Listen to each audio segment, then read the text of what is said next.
He beat his case. He stepped back outside. And the moment he did, everything started moving again. The tour dates went live, tickets sold out instantly, and cities filled up with fans waiting to see him. But behind the excitement, something darker was moving too. Because NBA YoungBoy has Opps in almost every city he touches. And now that he's finally free to travel, everyone who ever had a problem with him feels like this is their chance to step in. The shows are not just concerts, they're battlegrounds. People are getting jumped at venues. Security is getting overwhelmed. Entire arenas are canceling performances at the last minute. Even heavy police presence hasn't been enough to keep the situation under control. And today, we're breaking down why NBA YoungBoy has a massive target on his back, and why things are getting deadly on this tour. Everyone already knew YoungBoy was one of the hottest rappers in the world. His music ran the internet while he was still locked up. He built one of the strongest fan bases without touching a stage. But for years, he couldn't tour. He was either in jail, on lockdown, or under house arrest. No flights, no crowds, no movement. So when he finally got clearance to tour again, everything exploded. Venues couldn't handle the demand. Shows sold out before posters even reached the streets. Fans lined up across blocks just to get a glimpse. But the love came with hate. For every fan screaming his name, there were 3 people waiting to test him. Chicago knew what it meant when YoungBoy announced a show at the United Center. The city didn't look at it as entertainment. They saw it as a challenge, because the beef between YoungBoy and O Block didn't just stay in music. It turned real years ago.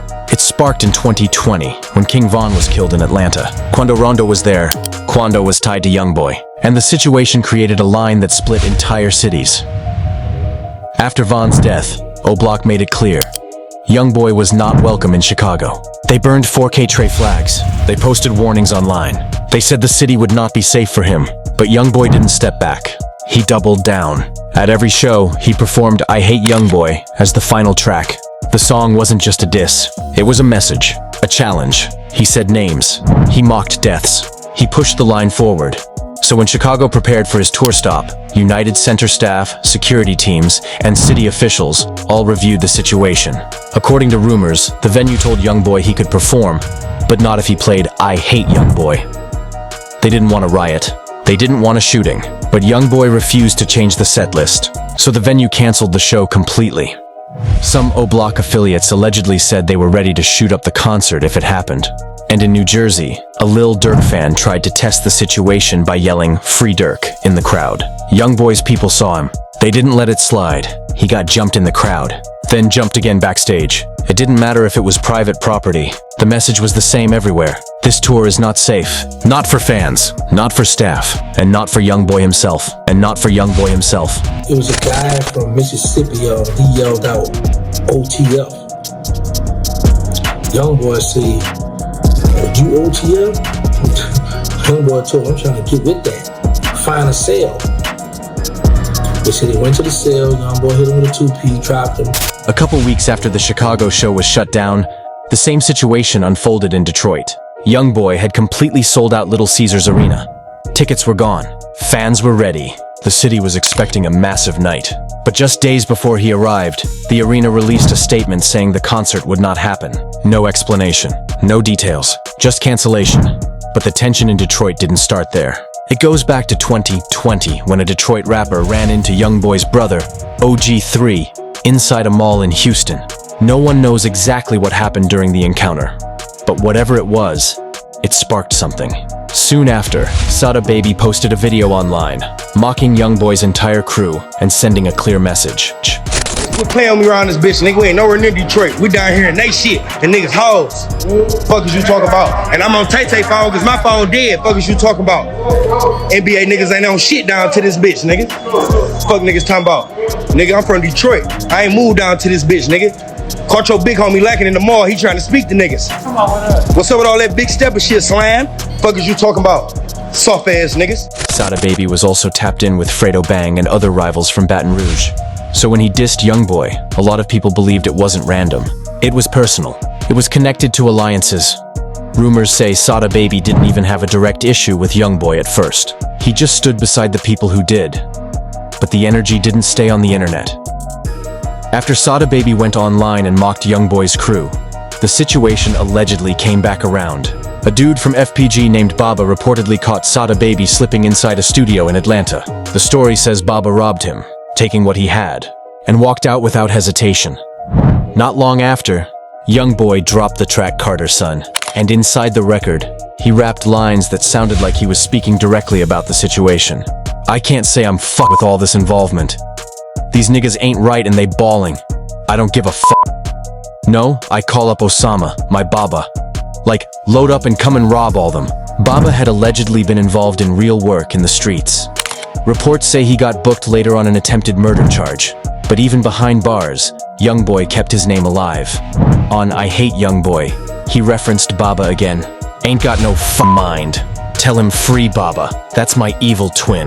The beef with Sada Baby never turned into full warfare. After the robbing situation and the diss tracks, everything went quiet again. Sada Baby dissed YoungBoy one more time over the clip of OG3 pouring lean into YoungBoy's mouth, but YoungBoy never responded. He let the silence speak, but Detroit didn't forget.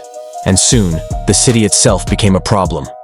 YoungBoy had sold out the Little Caesars Arena, a massive venue. The crowd was already waiting, but just days before the concert, the show was canceled with no explanation. No incident, no moment, just gone. Fans were left confused, but it wouldn't be the last time. A couple weeks later, YoungBoy hit Atlanta. The first show at State Farm Arena sold out. It was loud, packed, energy everywhere. But something happened behind the scenes afterward.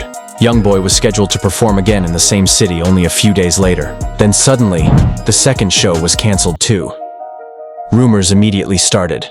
Some people believed State Farm Arena was trying to avoid drama because YoungBoy performed I Hate YoungBoy on stage. In that song, he dissed Gucci Mane. Used to fuck with Gucci till I seen like them pussy niggas mama. No, I'm ruthless, talking stupid, make me bust a nigga. He also went after Lil Baby in the same track. No, I keep that 9 with me. You can act like that you don't know Baby with him. But the beef with Gucci never turned into action. The situation with Lil Baby didn't evolve either. So the cancellation didn't come from a public moment. It came from something private. Another rumor said YoungBoy's crew got into a physical fight with arena security backstage. A disagreement, a shove, and punches thrown. But there's no official proof. No footage, no arrest, just whispers. But the strangest part came when footage went viral of YoungBoy being handed the key to the city in Atlanta. People thought the government honored him, like the city embraced him. But days later, officials released a statement clarifying it. YoungBoy didn't receive the key to Atlanta. He received it from Fulton County representatives, who did not have the authority to grant an official city key. It was symbolic, not official. And suddenly, the celebration felt like confusion. But even that didn't compare to what was waiting in Louisiana, because that's where everything began. New Orleans is just a short drive from Baton Rouge, where YoungBoy came up under the TBG system. TBG had rappers like G Money and Fredo Bang. They were active in the streets and locked into real confrontation with another crew called BBG. YoungBoy had family ties to BBG because his cousin Boozilla was part of it. So when YoungBoy drifted away from TBG and closer to BBG, the relationship snapped. The tension turned into music, then into action. In 2016, Boozilla was killed. Rumors pointed fingers toward a group tied to TBG. On the same day Boozilla died, YoungBoy and his crew allegedly slid back and opened fire. The Opps fired too. NBA Joe was hit in the neck. YoungBoy was arrested and faced attempted murder charges. And while he sat behind bars, the music escalated the war. TBG dissed him. YoungBoy heard everything. And when he came home, the energy exploded. He released Ride on Them, sending a direct message. I heard a nigga said, "What? You know what it is, boy. You going to get your head bust trying to stunt for real. These niggas making diss songs. Come on now, boy. Be real. Hey, YoungBoy, be the reason that your dog killed. I speak this shit, I live this shit, we do this shit for real." G Money responded too. And in interviews, he claimed YoungBoy was emotional because of a girl situation. He mad about his sister too, though. He said he slept with YoungBoy's sister. The insults turned into bloodshed, and the beef never truly ended. It just spread across cities, concerts, alliances, and revenge. And today, each city YoungBoy steps into has someone waiting, someone watching, someone planning, because the war never stopped. It just kept moving. He mad about his sister too, though. About his sister? Yeah, I had fucked her a long time ago. G Money kept taunting YoungBoy online. He went live on Instagram, laughing, calling out names, keeping the pressure public. But just a few hours later, he was killed in the same neighborhood he stood in. Shot down where the beef was born. YoungBoy's homie NBA Lil Pap was arrested for the murder. But in Baton Rouge, stories move quietly. Rumors say YoungBoy's manager Big Dump was the one who put the money behind the hit. A few months later, TBG slid back. They caught Big Dump in the streets and killed him. One retaliation turned into another. Fredo Bang and Boulevard Quick kept dissing YoungBoy. Then Boulevard Quick was shot and killed too. After that, one of his closest homies, Lit Yoshi, allegedly tried to kill YoungBoy outside his hotel in Miami. The cycle didn't slow, it just reset. Did the two of you get on the phone together? We talked. How did that talk go? It was basically us talking, and like I say, it's never been a problem. Social media hype stuff up. I might say something in my song, he might say something in his song. And sometimes, you know, as artists, we might try to challenge each other, you know what I'm saying? Sometimes, you feel me? But it was more so of us, how can we show that it's never been a problem from the start? You know what I'm saying? Like, let them know it's never been a problem. We just don't talk to each other, and you know what I'm saying? We got history that we don't talk to each other, but it's never been a problem. But it was obvious the situation wasn't over. A few months later, YoungBoy dissed G Money again, bringing the tension right back to the surface. The police in Louisiana could see what was coming. They knew the beef in Baton Rouge wasn't just street gossip. It could follow YoungBoy anywhere. So when YoungBoy announced a show in New Orleans, the city prepared for war.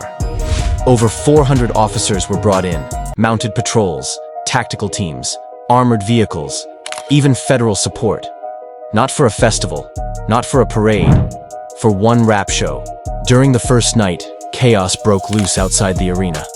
A video went viral showing YoungBoy running with cops pulling him out of the street. People thought someone tried to slide on him inside the venue. Reports of a shooting spread fast, but the police later called it a false alarm. Fredo Bang wasn't there, but he posted online, saying it was beautiful to see the whole city move as one, even though the crowd was singing disses aimed at him. The message was clear. This wasn't over. I love to see the whole city and state come together. You feel me? It was beautiful. Even though most of the shit they were singing, 9 times out of 10 was dissing me here, but you know, it was really beautiful. A lot of fans thought Fredo was just trolling, but the tension in New Orleans was real. Even though nothing major happened that night, YoungBoy's manager claimed a high-ranking officer named Kirkpatrick was now trying to ban YoungBoy from performing anywhere in Louisiana again. And the pressure didn't stop there. In Miami, the cops tightened security too. Not because of the city, but because of Kodak Black. Kodak and YoungBoy have been tied to each other for years. Sometimes cool, sometimes at war. But in July 2025, Yak sparked everything again when he publicly said YoungBoy's new album was trash. I just heard the rap album, that little shit ass. I don't even like that right now. And I like it. I see your boy music. I like your boy music, that shit ass. After that, Yak kept the pressure going. Rumors spread that YoungBoy had been with Kodak's ex, Mellow Rax, and even passed her herpes. Yak didn't let it slide. He started sending direct shots, making it clear the situation was personal. Then on the night YoungBoy performed in Miami, Kodak flew into the city by helicopter. Outside the venue, crowds of Kodak supporters were gathered, chanting Team Kodak, and waiting to see if something would go down. YoungBoy and Kodak never crossed paths that night, but the message was obvious. Yak still wants smoke. And during house arrest, YoungBoy dropped some of the wildest tracks in the rap game, dissing everyone everywhere. Now that he's free, it feels like somebody is going to make a move soon.